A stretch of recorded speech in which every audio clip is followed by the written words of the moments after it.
step into the fear. There's no feeling like it. It is real and it is powerful. It creates intense physical sensations that cause our brains to scream, retreat. It is also useful because it keeps us alert and keeps us safe. It is the emotion of fear and has been one of my greatest adversaries. Growing up, I was never once accused of being a major risk taker. I was not interested in being adventurous or exploratory. I remember being afraid to try the big toboggan hill, terrified of going on roller coasters, and the thought of doing a student exchange program simply did not enter my realm of possibility. For whatever reason, I was very much controlled by my fears. I'll never forget a specific incident that occurred over 17 years ago. I was in 7th grade and my teacher recognized me as one of the top spellers in the school. He invited me to participate in the spelling bee, which would take place in the auditorium in front of the entire school. I can still vividly remember the crippling sensations of fear as I visualized myself spelling a word incorrectly in front of the entire school. Without hesitation, I declined his invite and told him it's really not something I'm interested in. Yeah, right, this was exactly something I was interested in. But the fear once again kept me in the bleachers. What made the whole event so tough to swallow was that I actually would have won had I participated. I knew how to spell every word in the competition, including the word that eliminated the final participant.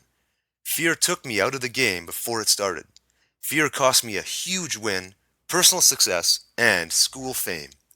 My sister, on the other hand, seemed to have been born with a higher threshold for fear. I remember her bombing down that same toboggan hill that I was scared to try. And she is 4 years younger than me. As for travel, at age 15 she took the first opportunity to travel across the world alone and live with a family in Germany for a few months. To this day, she continues to live an adventure-filled life, including moving 5,000 kilometers away from our home to do her master's degree, snowboarding down a mountain, and even skydiving. Does she experience fear? Of course, but she does not permit fear to be a deciding factor in her goals and aspirations.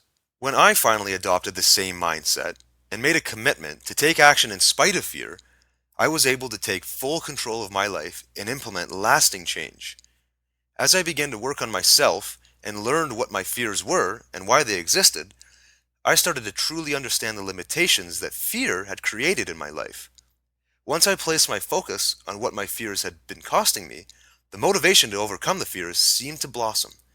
I actually felt angry because I was now associating the pain of missing out on life's adventures with my inability to transcend my fears.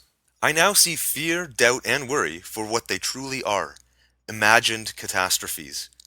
I once heard an author say that fear stands for fantasized expectations appearing real, and I couldn't agree more.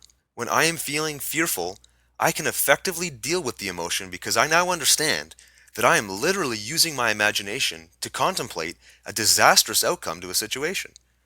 Having this awareness allows me to move forward, experience the physical sensations being caused by the fear, and ultimately overcome the feeling. The best part about learning how to overcome fear is the true sensation of liberation. To set the record straight, yes, I was a fearful kid, but I still had some amazing experiences, and many came when I mustered up enough courage to do something that scared me. When Canada's youth television network, YTV, was at our school doing auditions for a kids' game show, not only did I step up to the plate, but I actually made it on the show. Despite feeling extremely nervous and fearful of looking foolish on television, I went ahead and gained a life experience that my family still talks about today.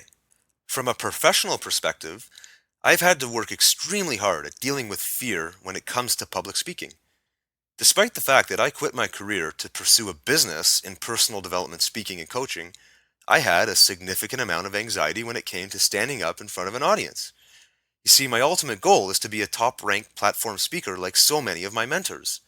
But I set this goal with the awareness that I had a fear of speaking, and I would have to transform and reinvent myself completely to fulfill this desire. I would consider this particular task to be a work in progress. I continue to get up and speak in front of audiences. The size of the audience is progressively growing larger, and the size of my fear is progressively getting smaller. Instead of worrying about my next presentation, I am now eagerly practicing and preparing to deliver a performance to the best of my ability. The audience feedback is indicating that I am on the right track.